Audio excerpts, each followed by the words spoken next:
Dear viewers, কাজী বুলবুল টিউটোরিয়ালের পক্ষ থেকে আপনাদের জানাচ্ছি আন্তরিক শুভেচ্ছা এবং অভিনন্দন। আজকে আমরা হাজির হয়েছি বিসিএস পরীক্ষার্থীদের জন্য ইংলিশ লিটারেচার পর্ব নিয়ে। তো ইংরেজি সাহিত্যে আমাদের 15 মার্ক আসে, আর এজন্য ইংরেজি সাহিত্যটাকে একটু বিশদভাবে জানা অত্যন্ত জরুরি। তো আমরা ফার্স্ট ইংলিশ ওল্ড পিরিয়ড নিয়ে আলোচনা করব। আসুন বোর্ডে যাই। তো বিসিএস ইংলিশ লিটারেচারে আবারও বলছি 15 মার্ক আসে। সো এখান থেকে অনেক ভালোভাবে জানলেই 12 থেকে 13 পাওয়া যাবে। স্বাভাবিক জানলে তেমন একটা আয়ত্ত করা যাবে না, সো ভালোভাবে জানতে হবে। দ্য ওল্ড ইংলিশ পিরিয়ড, ইংরেজির সূচনা বা আদিকাল হচ্ছে ওল্ড ইংলিশ পিরিয়ড। তো ওল্ড ইংলিশ পিরিয়ডের আরেকটা নাম হচ্ছে অ্যাংলো স্যাক্সন পিরিয়ড বলা হয়। তো কোশ্চেনে এরকম আসতে পারে the other names of old English period, তো সেখানে হবে অ্যাংলো স্যাক্সন পিরিয়ড। তো আমাদের ওল্ড ইংলিশ পিরিয়ডের ব্যাপ্তিকাল কত? ওল্ড ইংলিশ পিরিয়ডের ব্যাপ্তিকাল হচ্ছে 450 থেকে 1066। আমাদের ওল্ড ইংলিশ পিরিয়ডের দুজন প্রধানতম কবি হচ্ছেন ক্যাডম্যান এবং কেনওলফ। তো ক্যাডম্যানকে আমাদের ইংরেজি সাহিত্যের আদি কবি বলা হয়। তো এটিকটাও ইম্পর্টেন্ট যে ইংরেজি সাহিত্যের আর্লিয়েস্ট বা ফার্স্ট পয়েন্ট কে, তো উনি হচ্ছে ক্যাডম্যান। তো ক্যাডম্যানের এই টিকটা ইম্পর্টেন্ট।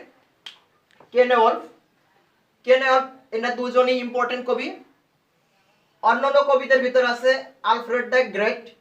তো ইনি মূলত কিং আলফ্রেড দ্য গ্রেট, উনি ছিলেন প্রোস রাইটার। তো ইংরেজি সাহিত্যের ফাউন্ডার অফ প্রোস রাইটার, অর্থাৎ ইংরেজির যে গদ্যর যে ফাউন্ডার, উনি হচ্ছেন কিং দ্য আলফ্রেড। তো ওনার আগে যেগুলো লেখা হতো ওগুলো মূলত কবিতা, এবং সেগুলো হচ্ছে বড় বড় কবিতা লেখা হতো বলে ওগুলোকে ইপিক বলা হতো। ইপিকগুলো হচ্ছে বড় কবিতা। আরেকজন আছে সাইন্ট ভেনিরেবল বিডি, ইনি মূলত খ্রিস্টের অথর নামে পরিচিত। আসলে এখান থেকে কিভাবে প্রশ্ন সেট করা হয়। ওল্ড ইংলিশ পিরিয়ডের অন্য নামটা কি? তো ওল্ড ইংলিশ পিরিয়ডের অন্য নাম হচ্ছে অ্যাংলো স্যাক্সন পিরিয়ড। এটা আসার মতো। ইংরেজি সাহিত্যের প্রথম মহাকাব্য কোনটি? বেওলফ। বেওলফের ছোট্ট একটু সামারি আছে। তো বেওলফ কবিতায় বেওলফ হচ্ছে নায়ক, আর বেওলফ কবিতাটা দুইটা পার্টে করা। একটা পার্ট হচ্ছে গ্রেন্ডেলের সাথে বেওলফের যুদ্ধ করা লাগে, এবং অন্য পার্টে হচ্ছে একটা ড্রাগনের সাথে যুদ্ধ করা লাগে। তো বেওলফ ছিলেন আমাদের সুইডেনের অধিবাসী। তো উনি অনেক ভালো যুদ্ধ করতে পারেন। আর এদিকে ডেনমার্ক রাজার যে প্রাসাদ ছিল, ওই রাজে গ্র্যান্ডাল এসে সভাসদকে প্রতিদিন এক একজন সভাসদকে খেয়ে ফেলতো। তো এই জন্য ডেনমার্কের রাজা রদগার ছিলেন। রদগার আহ্বান জানালো যারা ভালো যুদ্ধ করতে পারে, এই যে আছে আমাদের যে দত্ত, এখানে দত্ত পরিচয় দেওয়া হয়েছে যে দত্ত এসে খেয়ে ফেলতো। দত্তর নাম ছিল গ্র্যান্ডেল। তো গ্র্যান্ডেলকে কে মারতে পারে? তো এরকম আহ্বানে কেউই সাড়া দেয় নেই। পরবর্তীতে ইনি সুইডেন থেকে ওখানে যান এবং ড্রাগনের সাথে যুদ্ধ হয় গ্র্যান্ডেলের সাথে। গ্র্যান্ডেলের সাথে যুদ্ধ হওয়ার পর্যায়ে গ্র্যান্ডেলের এক বাহু ছিঁড়ে যায়। তো গ্র্যান্ডেল যার তার গুহায় চলে যায়, কিন্তু ওর যে বাহু ছিঁড়ে গেছে আস্তে আস্তে সে মারা যায়। আর এই অবস্থায় তার মা অনেক ক্ষিপ্ত হয়ে যায়, যে গ্র্যান্ডেলের মা ছিলেন উনি অনেক ক্ষিপ্ত হয়ে আবার সভাসদে আসেন এবং সভাসদ একজনকে মেরে ফেলেন। তো এই ঘটনার পরবর্তীতে আবার আমাদের নায়ক বেওলফের সাথে গ্র্যান্ডেলের মায়ের যুদ্ধ হয়, এবং গ্র্যান্ডেল এক পর্যায়ে গ্র্যান্ডেলের মাকেও আমাদের বেওলফ মেরে ফেলেন। তো পরবর্তীতে 50 বছর আর কোনো যুদ্ধ হয় না। এটা হচ্ছে কবিতার ফার্স্ট পর্ব। তো এটা দুটো পর্বে করা আছে, আর কবিতাটা হচ্ছে 3200 লাইন। তো ফার্স্ট পার্ট শেষ হয়ে যায়। পরবর্তীতে যে 50 বছর পরে আমাদের যে বেওলফ উনি প্রধানত ওখানে রাজা হয়ে যান। তো ওনার যে রাজ্য ছিল ওখানে রাজা হয়ে যান, কিন্তু ওখানে দেখা যাচ্ছে ড্রাগন, একটা সর্প, তো ওখানে আসে এবং ওই সর্পই অনেক অত্যাচার করে। পরবর্তীতে সর্পের সাথে আমাদের নায়ক বেওলফের ওখানে যুদ্ধ হয়, এবং পরবর্তীতে দেখা গেছে যে কোনো এক সময় যুদ্ধ করতে করতে বেওলফ মারা যান, এবং আমাদের যে ড্রাগন এখানে পরিচিত ছিল সর্প হিসেবে সেও মারা যায়। এভাবে এখানে কবিতাটা এখানে শেষ হয়। এবার এটাই ছিল, বেওলফটা ছিল ফার্স্ট ইপিক। তো আমাদের এই কবিতাটা ইম্পর্টেন্ট। তো লাইন কতটা ছিল? লাইন ছিল কবিতাটায় 3200 লাইন, এবং পার্ট কতটা ছিল? পার্ট ছিল দুইটা। এ সময়ের মানুষজন কি কি করতো? প্রধানত এরা ভ্রমণ করতে পছন্দ করত, যুদ্ধ করতে পছন্দ করত, শিকার করতে পছন্দ করত। এরকম আসতে পারে তারা কি রকম ছিলেন। তো ভ্রমণ হইলে ট্রাভেলার্স, ভ্রমণকারী; যোদ্ধা হইলে ওয়ারিয়র্স; আর যদি শিকার করা হতো তাহলে হান্টার্স। তো দুইভাবে আসতে পারে, সিলেক্ট হইতে পারে, এটাও জানার দরকার, এটাও আসতে পারে। আদি কবিকে, ভেরি ভেরি ইম্পর্টেন্ট, ইংরেজি সাহিত্যের আদি কবি কাহাকে বলা হয়? এখানে ফার্স্ট পয়েটও বলা হতে পারে, আর্লিয়েস্ট পয়েটও বলা হতে পারে, তো সেই ক্ষেত্রে আমাদের কেডমন দিতে হবে। নেক্সট, ফাদার অফ স্কার্টসন কাকে বলা হয়? তো ওনাকে আর একটা উপাধি দেওয়া হয়, ফাদার অফ স্কার্টসন। উনি মূলত খ্রিস্ট ধর্মের যে ছিল, প্রভু ছিল, ওনার গুণকীর্তন করতেন। তো কেডমন মূলত স্বপ্নে উনি কবি হন। তো স্বপ্নে ওনার এক দেবদূত এসে ওনাকে ওই স্রষ্টার গুণকীর্তন করতে বলা হয়। তো ওনাকে আবার একটা টাইটেল দেওয়া হয়েছে স্কার্ট সং হবে, এটাও ইম্পর্টেন্ট। প্যারাফ্রেজ কে রচনা করেন? প্যারাফ্রেজটাও আমাদের কেডমন রচনা করেন। তো প্যারাফ্রেজটা এটাও ইম্পর্টেন্ট যে প্যারাফ্রেজ কবিতাটা কে রচনা করেন, এটা হচ্ছে এগুলো সব ইপিক বড় বড় কবিতা, তো এটাও রচনা করেন কেডমন। ফাদার অফ ইংলিশ লার্নিং এটা important. Father of English learning হচ্ছে আমাদের সেন্ট ভেনারেবল বিডি। তো সংক্ষেপে এখানে বিডি লেখা আছে। তো ফাদার অফ ইংলিশ লার্নিং এটা ইম্পর্টেন্ট, যে who was the father of English learning. তো সেই ক্ষেত্রে আমাদের সেন্ট ভেনারেবল বিডি দিতে হবে। First historian of English language, তো ইংরেজি সাহিত্যের হিস্টোরিয়ান কে ছিলেন, ঐতিহাসিক কে ছিলেন, সেই ক্ষেত্রে আমাদের ভেনারেবল বিডি। তো আমাদের কেডম্যান থেকে যে ঠিকটা আসতে পারে সেটা হচ্ছে প্রথম আদিকবি কে ছিলেন এবং প্যারাফ্রেজ কে রচনা করেন, আর হচ্ছে স্কার্ট সং কার উপাধি, এই তিনটা টিক ইম্পর্টেন্ট। আর আমাদের ভেনারেবল বিডি সম্পর্কে দুইটা টিক, সেটা হচ্ছে who was the father of English learning, আর একটা হচ্ছে first historian of English language কে ছিলেন। তো ওনাকে আর একটা উপাধি দেয়, ডক্টর অফ চার্চ উপাধিও বলা হয় ভেনারেবল বিডিকে। উনি মূলত খ্রিস্ট ধর্মের ছিলেন, আর এদিকের কবিগুলো অধিকাংশই খ্রিস্ট ধর্মের ছিলেন। দ্য ইক্লেসিয়াস্টিক্যাল হিস্টোরি অফ ইংলিশ, এখানে মূলত ইংরেজিদের যে ধর্মীয় ইতিহাস আছে সেটা নিয়ে একটা বই লেখা, সেটাও ভেনারেবল বিডির রচনা। তো ইক্লেসিয়াস্টিক্যাল হিস্টোরিও আসতে পারে, এই তিনটাই ওনার ক্ষেত্রে ইম্পর্টেন্ট। তাহলে আমাদের ভেনারেবল বিডি সম্পর্কে তিনটা টিক পাইলাম, সেটা হচ্ছে first historian, father of English learning দুইটা, আর একটা হচ্ছে দ্য ইক্লেসিয়াস্টিক্যাল হিস্টোরি অফ ইংলিশ কার রচনা, এই তিনটা। অথর অফ খ্রিস্ট, তো আমাদের আরেকজন কবি ছিলেন কেনেওয়াল্ফ, ওনাকে মূলত একটা উপাধি দেওয়া হয় অথর অফ খ্রিস্ট, অর্থাৎ খ্রিস্ট ধর্মের লেখক বলা হয়, উনিও খ্রিস্ট ধর্মের ছিলেন। তো ওনার একটা বিখ্যাত কবিতা ছিল জুলিয়ান।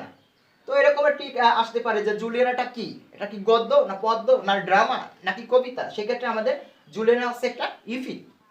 তো ইফিক না থাকলে পয়েম দিতে হবে, মূলত এখানে ইফিকই থাকবে। নেক্সট, প্রোস রাইটার কে ছিলেন? আমাদের ওল্ড পিরিয়ডের ফার্স্ট যিনি ছিলেন, অর্থাৎ ইংরেজি সাহিত্যের ফাউন্ডার অফ প্রোস, তো ফাউন্ডার অফ প্রোস ছিলেন আমাদের কিং আলফ্রেড দ্য গ্রেট। তো এই ঠিকটা important, who was the founder of prose, তো সেক্ষেত্রে আমাদের king Alfred. Who rearrange education, তো শিক্ষাটাকে রিঅ্যারেঞ্জ করেন কে, সেক্ষেত্রে কিং আলফ্রেড দ্য গ্রেট। তো এখন আমরা আর কিছু এমসিকিউ নিয়ে আলোচনা করব যেটা পরীক্ষার জন্য খুবই ইম্পর্টেন্ট। ডিয়ার ভিউয়ার্স, আমাদের পূর্বের আলোচনার ভিত্তিতে কিছু এমসিকিউ তৈরি করা হয়েছে, আশা করি এখান থেকেই প্রশ্ন আসবে। আসলে আমরা এমসিকিউগুলো একটু ফলো করি। তো ফার্স্ট যে আমাদের এমসিকিউটা আসার মতন সেটা হচ্ছে আমাদের ইংলিশ পিরিয়ড, ওল্ড ইংলিশ পিরিয়ডকে আরেকটা যে নাম আছে সেটা হচ্ছে অ্যাংলো সিক্সটিন পিরিয়ড, আর এর যে ব্যাপ্তিকালটা ছিল 450 থেকে 1066, এটাই ইম্পর্টেন্ট। প্রোস ফাউন্ডার কে ছিলেন? King Alfred the great. তো আমাদের আলোচনার ভিত্তিতে আগের আলোচনায়, পূর্বের আলোচনাতেই ছিল যে প্রোস রাইটার কে ছিলেন, ফাউন্ডার কে ছিলেন। তো যিনি ফাউন্ডার তিনি হচ্ছে king Alfred the great. Next, king of Wessex, Wessex এর রাজা কে ছিলেন?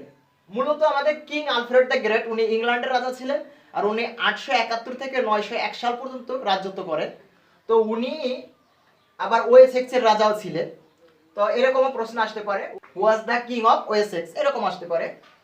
ফার্স্ট লং এপিক প্রশ্ন আসলে এরকম আসতে পারে, ফার্স্ট লং এপিক কোনটা? যেহেতু আমাদের বেওয়াল্ফ নিয়ে আলোচনা করা হয়েছে, আর একটা মজার কথা, বেওয়াল্ফের যে কে লিখছিলেন নির্দিষ্ট কোনো লেখক নেই। তো বেওয়াল্ফের আমাদের দীর্ঘ কবিতা, যেহেতু এটাই আমাদের first epic. Oldest English period in literature, আমাদের সাহিত্যের ওল্ডেস্ট ইংলিশ পিরিয়ডকে কি বলা হয়? অ্যাংলো স্যাক্সন পিরিয়ড, এটা কয়েকবার আসছে পরীক্ষায়। ফার্স্ট ইপিক, প্রথম মহাকাব্য কোনটা? সেটা হচ্ছে আমাদের বেওয়াল্ফ। অ্যাংলো স্যাক্সন পোয়েট্রি ইনফ্লুয়েন্স, প্রভাবিত হয়েছিল যেহেতু আমাদের কবিগুলো ছিল খ্রিস্টান, সো ক্রিশ্চিয়ানিটি। আর্লিয়েস্ট পোয়েট, আমাদের আদি কবি কে ছিলেন ইংরেজি সাহিত্যে? তিনি হচ্ছে কেডম্যান। চিফ ওয়ার্ক অফ কেডম্যান, তো প্রধান কাজটা বা প্রধান রচনাটা কি ছিল আমাদের কেডম্যানের? আদি কবি, সেটা হচ্ছে প্যারাফ্রেজ।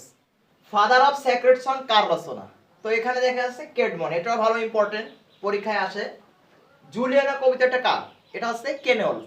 নেক্সট, অথর অফ ক্রিস্ট, তো কাকে উপাধিটা দেওয়া হয়েছে অথর অফ ক্রিস্ট? অথর অফ ক্রিস্ট বলা হয়েছে কেনওলফকে। দ্য ফেটস অফ দ্য অ্যাপোস্টেটস কার রচনা? তো এটা হচ্ছে কেনওলফ। মোটামুটি ইম্পর্টেন্ট, কিন্তু এখানে এটা ইম্পর্টেন্ট বেশি। ফাদার অফ সেক্রেট সং কার উপাধি? First historian of English language কার উপাধি? First historian of English language আমাদের venerable Bede. Father of English history, father of English history কাহাকে বলা হয়? তো ফাদার অফ ইংলিশ হিস্টোরি আমাদের venerable Bede. Next, ecclesiastical history অর্থাৎ ধর্মীয় ইতিহাস, এটা লিখিত হয়েছে কোন ভাষায়? ল্যাটিন ভাষায়। আর এটা রচনা করেছে আমাদের venerable Bede. Father of English learning, এটা ইম্পর্টেন্ট বেশি। ফাদার অফ ইংলিশ লার্নিং আর ফাদার অফ ইংলিশ ল্যাঙ্গুয়েজ, এই দুটো ইম্পর্টেন্ট বেশি। তো ফাদার অফ ইংলিশ লার্নিং কার উপাধি? Father of English learning venerable Bede. Founder of prose, তো এই কোশ্চেন নিয়ে একটু ডিসটেন্স আছে, একটা হচ্ছে ফাদার অফ প্রোজ আর একটা হচ্ছে ফাউন্ডার অফ প্রোজ। তো এখানে আমাদের ফাউন্ডার অফ প্রোজ হচ্ছে কিং আলফ্রেড দ্য গ্রেট। তো আমাদের এখানে দেখতেছে ফাউন্ডার অফ প্রোজ, তো ফাউন্ডার অফ প্রতিষ্ঠাতা যিনি, তিনি হচ্ছেন আমাদের king the Alfred great. King inspired and supervised the Anglo-Saxon chronicle, তো এটা হচ্ছে একটা ঘটনাপঞ্জি। তো এটাকে উনি কি করছিলেন? সংরক্ষণ করছিল, আর মূলত শিক্ষাটাকে সংরক্ষণ করছিল আমাদের king the Alfred great. Beowulf is part কয়টা ছিল? বেওলফের পার্ট ছিল আমাদের দুইটা। ডিয়ার ভিউয়ার্স, আমাদের ইংলিশ লিটারেচারের ওল্ড ইংলিশ পিরিয়ডের ভিডিওটা এ পর্যন্ত। তো দেখা হবে নতুন আমাদের লিটারেচারের অন্য পার্টে। আর নতুন পার্টগুলো পেতে আমাদের চ্যানেলটি সাবস্ক্রাইব করে আমাদের পাশে থাকুন।